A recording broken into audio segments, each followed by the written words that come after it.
line references shots fired incident. The suspect vehicles in the median near Malpas 1. Third out here, we're going to have to shut down the on-ramp, going back on there too. That is dispatchers frantically telling police to get state line, where a driver had parked his truck in the median on I-90, got out and fired dozens of rounds as cars drove by. Good evening and thank you for joining us for KREM 2 News at 5. I'm Mark Hanrahan. It's good to have you here. I'm Whitney Ward. It happened just before 8 o'clock last night near milepost 0. Authorities say they had to shut down both directions of the interstate while they worked to get that suspect into custody. Thankfully, no one was hurt. That suspect is now in jail. KREM 2 Shannon Mouty was in court today as he faced a judge for the first time. Shannon? Yeah, just hours ago, Wyatt Armstrong faced a Kootenai County judge. He is accused of randomly firing into traffic while standing in the middle median of the interstate. 23-year-old Wyatt Armstrong faces several charges, including 2 felonies and a DUI. Idaho State Police say Monday night around 8, he parked his pickup in the middle of the interstate near the state line and started shooting. He fired a total of 40 to 41 rounds, striking at least one other vehicle and his own. A customer reported the gunshots to Danielle Archuleta, who works nearby. We came out to check it out, and you could hear the cops yelling for someone to surrender, the dogs barking, him yelling back. She shot this brief video of the response that shut down the interstate. I was a little nervous. I was like, should I lock up? Court records show Armstrong was drunk. He blew a .13 on a breathalyzer. The prosecutor asked his bond be set at $150,000. This is my first time I've ever been in trouble other than a speeding ticket. Instead, the judge ruled the accusations concerning enough. Armstrong will have to pay $500,000 if he wants out of jail. Idaho State Police say no one was hurt. No, it was just a crazy event. Like, for us being a slow and quiet night, it was probably a eventful night for us. Idaho State Police said that for all of those rounds Armstrong is accused of firing, only one semi-truck and his own pickup were hit. Shannon Mouty, KREM 2 News. Shannon, thank you very much.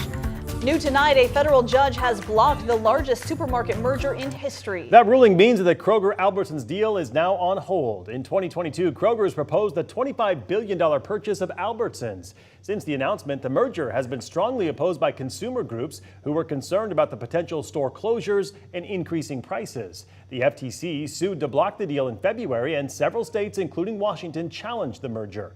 One of those leading the opposition has been Washington Attorney General and Governor-elect Bob Ferguson, who says the merger would harm consumers.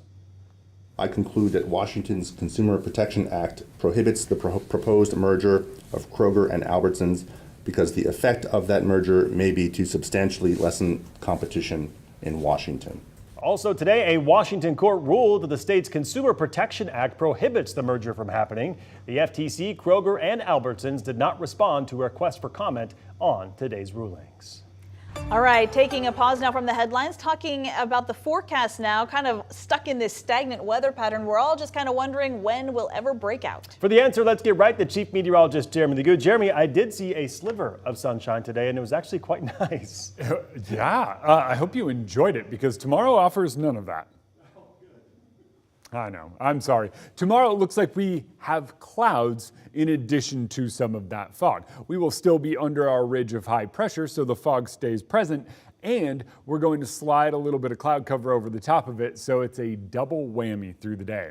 32 degrees where we sit right now, but you head out to the airport and visibility down to a half a mile means that fog is freezing fog, making for some slick spots and a little bit of rime forming in areas. It's rime, the ice that forms on your windshield or on some of the trees and grasses that you see around the region.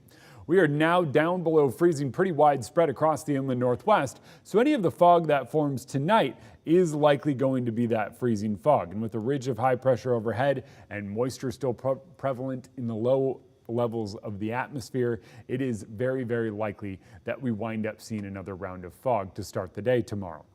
That takes us into the day, and then it looks like the fog and cloud cover starts to shift by the time we hit Thursday, because we wind up seeing a chance of a little bit of snow move in later in the day. It's a chance, and it's not going to amount to much even if we see it, but it's a change in the weather pattern that brings about a more wintry weekend.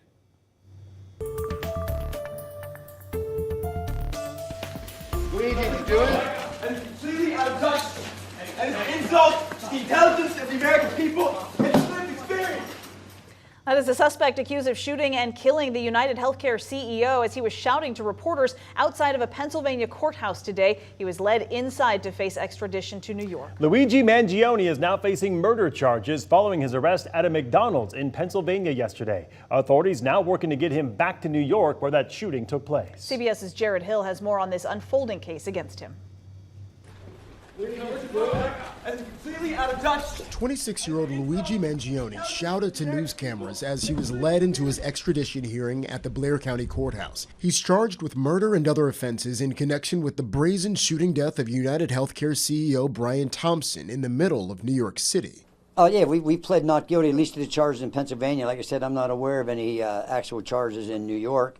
If you were in the hearing earlier, there was a proceeding where they introduced some documents, which, as I complained about, didn't have enough information for me. So we're looking forward to getting that additional information. Police in Altoona, Pennsylvania, caught up with the fugitive Monday after someone recognized him at a McDonald's. They asked him if he had been to New York recently.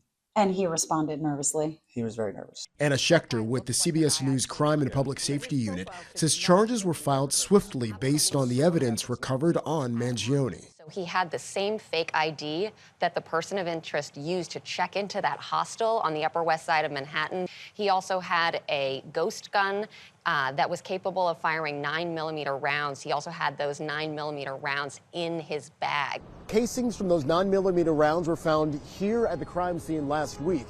Now all of the evidence from Mangione's arrest has been turned over to the NYPD. Mangione's felony arrest warrant mentions written admissions about the crime found with the defendant. CBS News has learned he ranted about corporate greed in a 3-page handwritten note. Mangione wrote that the U.S. has the most expensive healthcare system in the world, but ranks number 42 in life expectancy. I knew him somewhat well. He was a nice kid. Mangione comes from a wealthy background and elite schooling, but those who knew him recently said he suffered debilitating back pain. Authorities have balked at social media support for the suspect. Hear me on this. He is no hero. Mangione was denied bail and he is contesting extradition. Jared Hill, CBS News, New York. The Manhattan District Attorney will now seek a warrant from the New York governor to secure extradition.